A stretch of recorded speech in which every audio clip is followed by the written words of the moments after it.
Bismillahirrahmanirrahim wa asyhadu anna Muhammadan abduhu rasuluh. Amma ba'd. Ibu-ibu yang soleh dan bapak-bapak yang ibu-ibu yang soleh dan bapak-bapak yang soleh, sebelum kita termasuk orang-orang yang akan mendapat azab yang pedih dari Allah Subhanahu wa taala, dan juga semoga kita menjadi orang-orang yang termasuk selalu bersyukur atas nikmat sekecil apapun oleh Allah Subhanahu wa taala. Mari kita sama-sama di pagi yang mulia ini, sebelum mengawali majelis kita membaca hamdalah. Alhamdulillahirabbil alamin. Sebagai rasa puji syukur kita kepada Allah Subhanahu wa taala yang telah memberikan kita begitu banyak, beribu, berjuta, bahkan tidak terhingga atas segala nikmat yang diberikan pada kita, sehingga pada hari ini, pada pagi hari ini, kita masih diberikan kemampuan untuk melangkahkan kaki kita, untuk bangun di sepertiga malam, untuk melaksanakan amal ibadah dan melangkah memasuki rumah Allah yang paling mulia ini. Dan alhamdulillah kita sudah diberi kesempatan pula untuk dapat mengikuti dan melaksanakan sholat subuh berjamaah. Ini semua tentunya atas rahmat dan ridho Allah Subhanahu wa taala. Kita telah diberikan kekuatan, kita telah bersama-sama bertekad dan tetap istiqomah sampai pada hari ini untuk tetap meraih kemenangan yang telah dijanjikan oleh Allah Subhanahu wa taala. Salawat serta salam semoga selalu tercurah kepada baginda Nabi besar Muhammad sallallahu alaihi wasallam beserta para keluarganya, para sahabatnya, dan insya Allah kita sebagai pengikutnya yang setia sampai hari ini menjalankan sunnah-sunnah beliau. Atas izin Allah, kelak di hari akhir nanti kita akan mendapat syafaat atau pertolongan dari Nabi besar Muhammad SAW. Sebelum saya mulai, saya akan menyampaikan ucapan selamat kepada ibu-ibu yang solehah yang kemarin telah mengadakan padangan sarapan pagi bersama, karena telah menyelesaikan tilawah tadarus bersama subuh kemarin. Bapak-bapaknya tinggal sebentar lagi kita makan kebuli kalau nggak salah ya.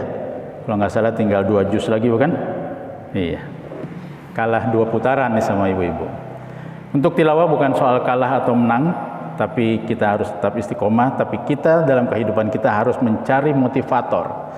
Untuk mencari motivator di sekeliling kita, untuk kita bisa termotivasi untuk apa yang telah diperintahkan oleh Allah Subhanahu wa taala dan yang telah disunahkan oleh Rasulullah sallallahu alaihi wasallam pada kita semuanya. Dan agar kita kelak tidak terlarut dalam kehidupan dunia, pada hari ini saya akan mencoba membawakan atau ayat kauniyah yang berhasil saya kumpulkan, yang berhasil saya data dalam catatan kami, catatan saya akan mengambil bagaimana kita mengelola hati, atau bagaimana Allah menjelaskan hati, kata-kata hati itu di dalam Quran yang baru terekam sama saya, yang baru terekam sama saya, kira-kira ada 14 sampai 16, di mana juga Rasulullah SAW telah bersabda dalam firman-Nya, ketahuilah bahwa di dalam tubuh manusia terdapat segumpal daging. Jika ia baik, maka baiklah seluruh tubuh. Dan jika ia rusak, maka rusaklah seluruh tubuh. Maka ketahuilah bahwa segumpal daging itu adalah hati. Pada dasarnya hati yang dimaksud ini bukan hati yang kalau sakit itu dibilang di dokter itu lever ya. Bukan dalam wujud hati. Kalau digambarkan oleh para seniman atau anak-anak zaman sekarang dengan tanda diketemukan telunjuk dan gitu ya. Lambang hati, bukan itu yang dimaksud. Karena hati yang seperti itu, lever dan segala macam, itu adalah hati dalam bentuk organ tubuh kita, jasmani, atau dalam wujud yang nyata di dalam bagian dari metabolisme tubuh kita.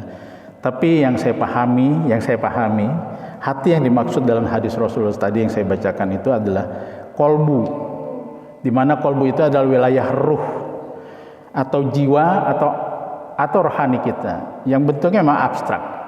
Kadang kita tidak sadar dan kita sering kalau kita disakiti atau apa, kita sering, sakit hati saya sama dia. Bukan berarti kita sakit liver, tapi sakit hati. Perasaan kita nggak suka sama orang itu. Itu ya kira-kira ya. Atau kalau ada yang remaja, ada Bang Teguh, Bang Billy, Bang Tegar, belum boleh ya Pak Ayat ya. Pacaran ditinggal, patah hati dia. Bukan hatinya yang patah dalam bentuk liver, tapi perasaannya yang terkoyak-koyak gitu. Atau ada kekecewaan, kita berjanji segala macam, itu sakit hati. Nah ini hati adalah yang kolbu, yang dimaksudkan dalam pemahaman saya dalam hadis yang dimaksudkan oleh Rasulullah itu, segumpal daging itu bukan liver. Liver itu tidak punya rasa apa-apa, tidak menyentuh kolbu, tidak ada rasa sakit apapun selain kalau kita kena yellow fever atau sakit kuning, nah itu di sakit hati. Itu liver kita terganggu, gitu ya. Nah, dari 16 ayat-ayat qauliyah, ayat-ayat di dalam kitab suci Al-Qur'anul Karim, saya menggarisbawahinya 4 jenis hati yang saya ambil pada pagi hari ini. 4 jenis hati yang saya mencoba untuk beberapa waktu terakhir ini untuk tetap bisa mengelolanya agar saya bisa tetap nyaman dalam kehidupan saya sehari-hari. 4 jenis hati itu adalah tiga jenis yang harus kita hindari dan 1 jenis yang harus kita cari dan kita berusaha untuk mendapatkan. 4 jenis hati yang berhasil saya himpun, yang berhasil saya data, yang berhasil saya baca. 1, kolbun mayit, hati yang mati. Yang kedua, kolbun marid, hati yang sakit.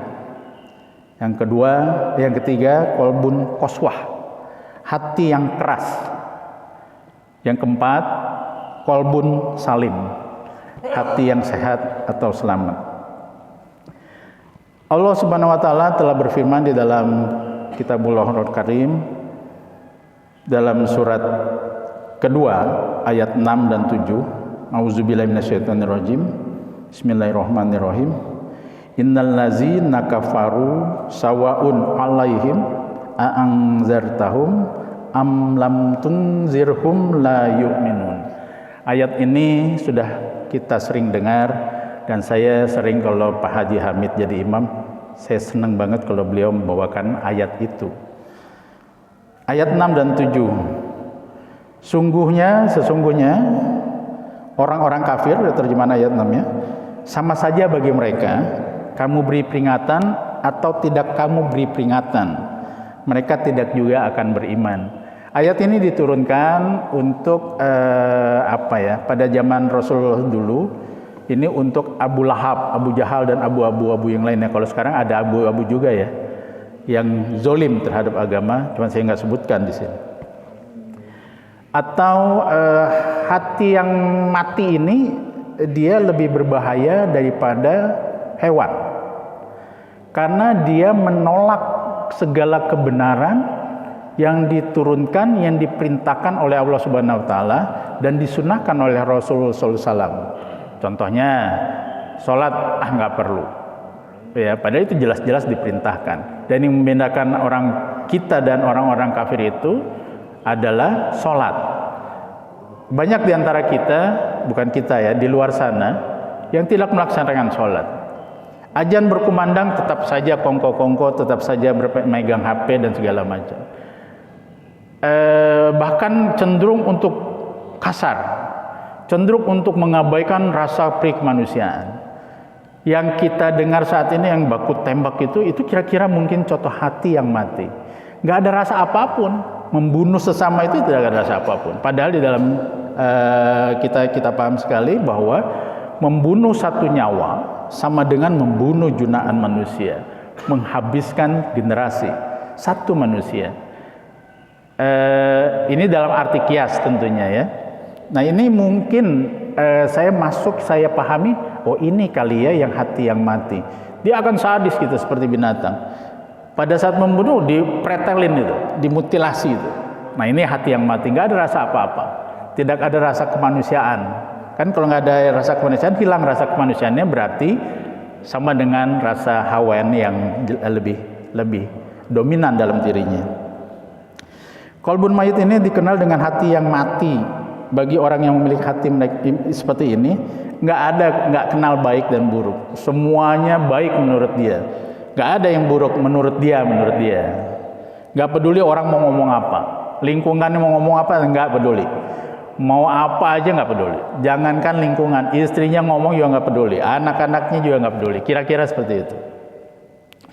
Karena sudah ditutup mata hatinya oleh Allah Subhanahu wa taala. Nah, firman yang Allah dalam yang kedua yang menjelaskan hati yang mati ini adalah di ayat 7-nya. Allah telah mengunci mata hati dan pendengaran mereka. Surat Al-Baqarah ayat 7-nya. Dan penglihatan mereka tertutup. Penglihatan mereka ditutup dan mereka siksa yang amat berat. Kalau nggak di sini, nanti di akhirat pasti. Tapi di sini kita sudah lihat, kalau kita lihat proses pada saat kejadian bulan Juli sampai sekarang itu belum selesai, masalah baku tembak itu sebetulnya sudah selesai yang berat untuk dia. Kenapa? Mereka biasa hidup glamor, berlebihan dari harta, pergaulan, makan, pelayanan, penghormatan dan segalanya. Tiba-tiba, walau alam ya, tiba-tiba dia harus masuk ke dalam penjara, sel, ya katakanlah senyaman-nyamannya penjara, senyaman-nyaman penjara. Kan sekarang kita dengar ada penjara yang ada sofa bed, ada bed cafe, pokoknya gitu lah ya, spring bed dan AC segala macam. Tapi di dalam ruangan 3x3. Dia tidak bisa bebas lagi, mau ke Amerika, mau kemana nggak bebas. Itu sebetulnya sudah dapat siksa yang berat sesuai dengan firman Allah dalam ayat 7 tadi. Di dunia dia sudah merasakan ketidaknyamanannya dicabut. Kalau dia sadar, kalau dia introspeksi, kalau dia muhasabah, sebenarnya introspeksi itu lebih populer karena kita jarang memakai kata muhasabah. Kalau dia muhasabah, dia akan paham bahwa itu adalah siksa Allah yang paling berat. Kenapa? Karena dicabut kenikmatannya di dunia, itu di dunia, apalagi nanti di akhirat. Tapi karena kalau nggak salah pelaku utamanya itu adalah di luar agama kita, dia nggak merasakan itu barangkali. Ya. Terus yang kedua adalah qalbun marid, hati yang sakit. Tadi kan mati, sekarang sakit. Allah juga dalam firman Allah juga di dalam surat kedua ayat 10 ini juga sering kita dengar. Fi qulubihim maradun fajadahumullahu marada walahum azabun alim bima kanu yakzibun. Dalam hati mereka ada penyakit. Nah itu dia, ini terjemahan aslinya. Lalu ditambah Allah penyakitnya, Allah tambah lagi penyakitnya, dan mereka siksa yang pedih disebabkan mereka berdusta. Jadi kalau kemarin tuh ada Pak Ustadz Anwar bilang jangan banyak ngomong. Nanti kalau banyak ngomong akan berdusta. Karena kalau sudah berdusta akan timbul dusta yang kedua. Kenapa? Untuk menutupi dusta yang pertama, gitu ya. Nah, ini adalah di ayat ke-10. Itu Allah akan tambah sakit penyakitnya. Penyakitnya ditambah penyakitnya apa? Penyakitnya bukan lepra, kusta, panas atau bukan. Penyakit hati. Penyakit hati itu lebih berat. Kita tidak menyadari bahwa kita lagi sakit. Nah, itu dia yang repotnya tuh. Kalau penyakit hati dalam yang bentuk yang abstrak ya, bukan hati lever ya. Itu lebih berat itu. Nggak merasa kita lagi sakit. Kita sombong nggak merasa itu. Itu penyakit hati. Kita iri sama orang, sama tetangga, nggak berasa. Kita masuk dalam kelompok SOS, itu juga nggak berasa. Senang lihat orang susah, susah lihat orang senang, itu nggak berasa. Nah itu adalah salah satu jenis penyakit hati, gitu ya, yang saya pahami, gitu ya. Karena ini penyakit ini pasti debatable, gitu ya. Jadi ini yang saya sampaikan adalah yang saya pahami. Qalbun marid ini sebagai hati yang sakit. Orang dengan hati seperti ini bisa saja beriman. Bisa saja beriman dan pasti beriman. Karena kalau kita muslim, kita udah beriman dan bersaksi pada saat kita masih di dalam kandungan. Namun memiliki penyakit hati yang banyak. Nah, penyakit hati yang banyak itu tadi. Was-was, iri, dengki, segala macam lah ya. Sombong gitu ya. Sering nyibirin orang, sering ngerumpi. Itu termasuk penyakit hati. Dan itu umumnya kita tidak menyadari. Penyakit hati ini yang paling bahaya. Nggak ada dokternya. Dokternya itu adalah dari diri kita sendiri. Kita mendekat pada Allah Subhanahu wa taala, kita menjalankan perintahnya, kita melakukan sunnah-sunnah Rasul. Mungkin kira-kira kalau saya ingat lagu Opik ya, Tombo Hati. Nah, itu ada 5 perkara itu. Coba diingat-ingat aja ya. Saya nggak ulas lagunya Opik yang 5 perkara tombo hati, obat hati. Ciri utama nih ya, dari kolbun merit ini adalah tidak pernah tentram, tidak pernah nyaman, galau terus gitu ya. Kalau anak muda malam minggu nggak kemana-mana galau tuh, itu udah penyakit hati itu. Kalau mau lebaran nggak beli apa-apa, itu udah galau, itu penyakit hati. Was-was, cemas, nggak pernah menikmati hidup walaupun diberikan kelebihan. Apa aja padahal udah pokoknya hartanya cukup, apa mobil ada, rumah nyaman segala macam, kamar ber-AC segala macam. Semakin ditambah AC, semakin dingin, semakin tidur. Semakin tidur, semakin sering telat datang ke masjid. Kenapa? Karena nyaman. Itu termasuk penyakit hati. Mudah-mudahan kita tidak termasuk penyakit hati dalam menikmati kehidupan. Makanya tadi di awal kita semoga termasuk orang-orang yang selalu mensyukuri nikmat dan selalu kita menyebut kata-kata alhamdulillah. Supaya kita ingat terus bahwa kita itu sedang dalam kenikmatan yang tidak ada henti dari menit ke menit yang diberikan oleh Allah Subhanahu wa taala. Kita harus sering mengucap alhamdulillah. Nah, mereka ini masuk ke dalam golongan munafik. Nah, munafik ini bahaya ini. Itu pernah saya sampaikan, lebih bahaya dari kobaran api yang disiram pertamax yang sekarang mahal. Karena berada di dalam neraka yang paling dalam. Di bawah orang-orang kafir. Kenapa? Karena dia beriman, tapi dia menyangkal keimanan itu. Itu kira-kira ya. Yang ketiga, kolbun qaswah, hati yang keras. Juga masih di dalam Al-Baqarah yang saya rekam. Al-Baqarah ayat 74 itu menggambarkan bahwa yang mempunyai hati yang keras ini susah diajak dalam ketaatan, susah dinasehati. Kalau dinasehati langsung ngambek. Langsung kalau bahasa Sundanya langsung pundung, langsung sakit hati. Dinasehatin, padahal bukan dimarahin, dinasehatin. Padahal ya, menurut saya loh ya, yang saya pahami. Kalau orang nasehatin kita dan kita merasa tersakiti, kita merasa perih, itu adalah nasihat yang paling benar, obat yang paling mujarab. Betul ya? Ini saya. Kenapa? Luka kalau diobatin itu pasti perih. Luka jatuh ditetesin betadin pasti perih. Berarti obat itu yang paling manjur, gitu ya. Nggak ada obat yang enak, gitu ya. Jadi nasihat itu sebetulnya obat yang paling mujarab. Nah, kita nggak boleh pundung, nggak boleh wah jadi nggak negur. Padahal ya kalau mau sakit hati banget, jangan lebih dari 3 hari kali ya. Karena sunnah Rasul lebih dari 3 hari juga nggak boleh gitu ya. Jadi nasihat yang paling, obat yang paling benar itu adalah nasihat. Karena nasihat itu umumnya kita nggak suka sama nasihat. Nah, itu adalah obat yang benar itu. Kita nggak ada yang pernah suka dengan obat. Siapa yang suka dengan obat? Kalau sakit, tapi sakit, berarti benar itu obat itu. Jadi nasihat itu adalah benar, gitu ya. Siapapun yang memberikannya.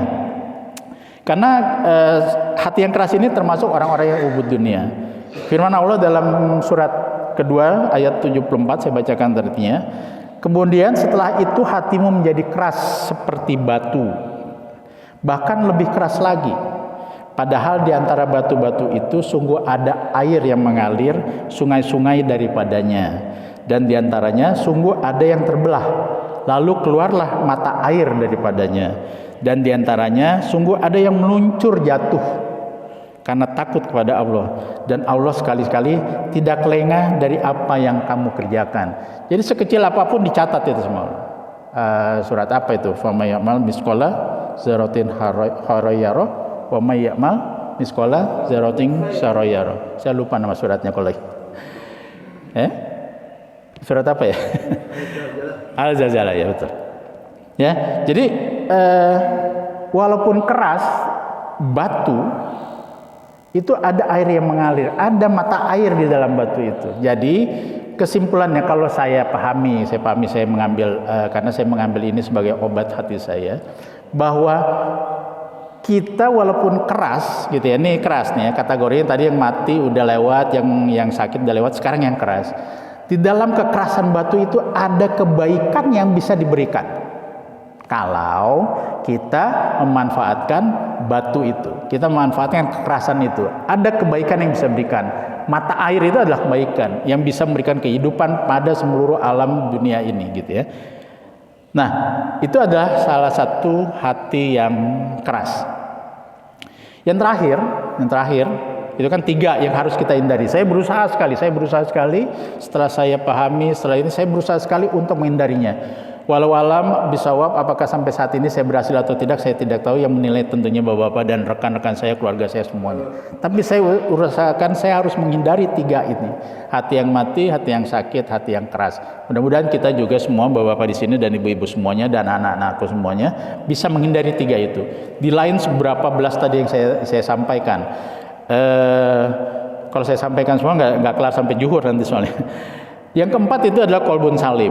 Nah, ini dia yang paling harus kita usahakan, dan ini yang paling susah sekali saya rasakan. Qalbun salim ini adalah merupakan salah satu jenis hati yang memiliki spiritual yang sangat tinggi dalam Islam, dan diharapkan kita memiliki ini. Ini yang saya coba garis bawahi. Kalau kita pekerja, saya ambil spidol itu saya spidolin tuh gitu ya. Karena jenis ini dipercaya akan peka terhadap Allah. Dibaca ini yang pasti ya. Ini pemahaman saya. Kalau dibacakan ayat-ayat Allah, akan menangis, akan tergetar hatinya, akan bergetar kulit-kulit ari dalam tubuhnya.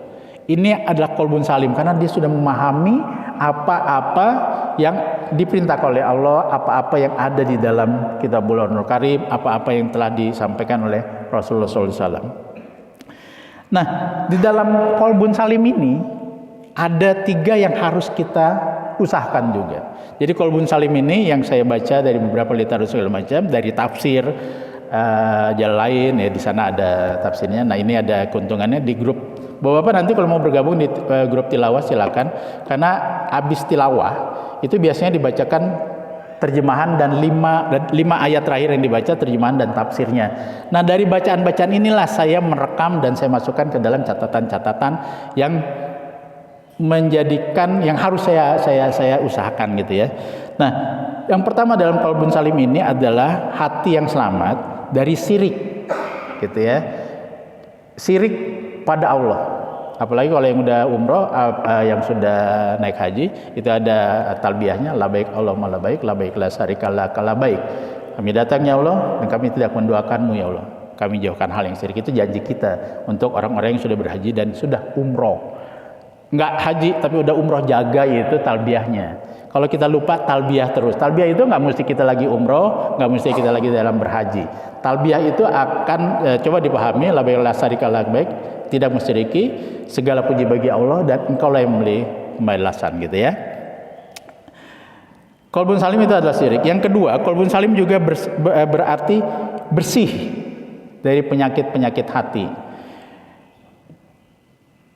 Bersih tadi dari 3 itu ya, 3 yang di atas tadi yang saya hindari, itu bersih dari penyakit. Nah, yang ketiga, qalbun salim adalah hati yang sehat, memiliki kesempurnaan serta kekuatan sesuai dengan fungsi sebagaimana yang telah ditetapkan oleh Allah Subhanahu wa taala. Bagaimana kita berlaku pada anak dan istri, karena kita harus berlaku dulu di lingkungan keluarga kita. Kalau kita bisa baik mendidik anak, kita bisa mengayomi anak-anak dan istri, anak-anak dan istri merasa nyaman di rumah, itu insya Allah kita sudah memiliki qalbun salim. Kita keluar pada tetangga terdekat, bagaimana supaya tetangga nggak sebel sama kita, buang sampah nggak sembarangan, parkir mobil juga nggak sembarangan, segala macam lah. Hal-hal yang kecil yang harus kita hindari supaya kita bisa mendapat qalbun salim, hati yang selamat. Gitu ya. Nah, sebagai penutup, ada doa yang sering kita baca. Itu ada di dalam surat ketiga ayat 8, Al-Imran ayat 8. Kira-kira begini. Kita sudah sering baca, cuman mungkin kurang mendalami artinya. Kita pasti bapak-bapak sudah mendengar. Robbana latuzigh qulubana ba'da idh hadaitana wa hab lana min ladunka rahmah innaka antal wahhab. Itu doa yang sering dan biasanya selalu kita baca setiap ba'da sholat kita. Artinya kira-kira begini, bukan kira-kira. Artinya langsung saya rekam, bukan kira-kira, terjemahan nggak ya. Mereka berdoa, ya Tuhan kami, janganlah Engkau jadikan hati kami condong pada kesesatan, sesudah Engkau memberi petunjuk pada kami. Dan karuniakanlah kepada kami rahmat dari sisimu ya Allah. Karena sesungguhnya Engkaulah Maha Pemberi karunia. Doa ini sering kita baca dan harus kita baca. Kenapa? Kita merasa kita sudah beriman nih. Kita udah merasa, saya enggak kita. Nanti kalau ini Bapak bilang situ aja kali saya enggak gitu ya. Ini saya merasa sudah beriman, sudah soleh, rajin ke masjid, rajin tilawah segala macam. Nah kalau saya merasa ini itu sudah merasa, nah itu bisa salah-salah terjerumus masuk ke dalam 3 hati yang harus kita hindari. Karena ibadah itu nggak boleh merasa kita sudah lebih hebat. Jadi nggak boleh kita merasa pintar, nggak boleh kita merasa hebat, tapi kita harus pintar merasa, gitu ya. Bukan kita merasa pintar, tapi kita harus pintar pandai merasa. Oh ini merasa, oh ini kira-kira kalau saya begini saya sombong. Oh kalau kayak gini kira-kira saya udah ujub. Oh kayak gitu ya, kira-kira gitu. Nah, untuk itu kenapa saya sampaikan, saya perlu bantuan dari bapak-bapak, ibu-ibu untuk saling support, mensupport saya pada saat saya tergelincir. Hati-hati nih. Wah, Pak Kamal udah mau tergelincir nih dalam 3 golongan. 3 golongan itu aja, ada dari beberapa belas atau mungkin beberapa puluh. Cuman yang baru mereka tegur, nasihati saya. Seperti saya bagaimana menasihati bapak-bapak kalau ada salah. Salah dalam soal gerakan sholat, salah dalam apa, pasti saya langsung tegur. Tentunya dengan kata-kata yang menyejukkan hati. Kira-kira itu semuanya. Mari kita sama-sama lebih mendekatkan diri kepada Allah Subhanahu wa taala. Dan kita terus banyak beribadah, banyak berzikir dan berdoa. Semoga Allah mewujudkan cita-cita dan harapan dan mimpi besar kita. Baik yang sudah terwujud dijaga, yang telah terwujud, yang belum terwujud semoga bisa terwujud. Dan semoga selalu saya mendoakan bahwa Bapak di sini dan ibu-ibu sini dan anak-anakku bisa diberikan kemudahan untuk bisa berkunjung ke Haramain, kedua tanah suci, berziarah ke makam Rasul dan para sahabatnya, dan juga bisa melaksanakan tawaf dan sa'i di rumah Allah yang paling mulia di muka bumi ini, Baitullah Atiq. Semoga diberi kemudahan untuk bisa berkunjung sana dan melaksanakan ibadah umroh atau ibadah haji. Wallahu a'lam bishawab. Apa yang sudah saya sampaikan, saya mohon maaf jika ada ketersinggungan. Tentunya semua yang saya sampaikan itu bermanfaat. Yang tidak bermanfaat itu bagaimana cara saya menyampaikan. Untuk itu saya mohon dimaafkan lahir batin. Mari kita tutup majelis ini dengan doa kafaratul majelis. Subhanakallah wa bihamdika, subhanakallah wa bihamdika, asyhadu an la ilaha illa anta, astaghfiruka wa atubu ilaik. Assalamualaikum warahmatullahi wabarakatuh. Allah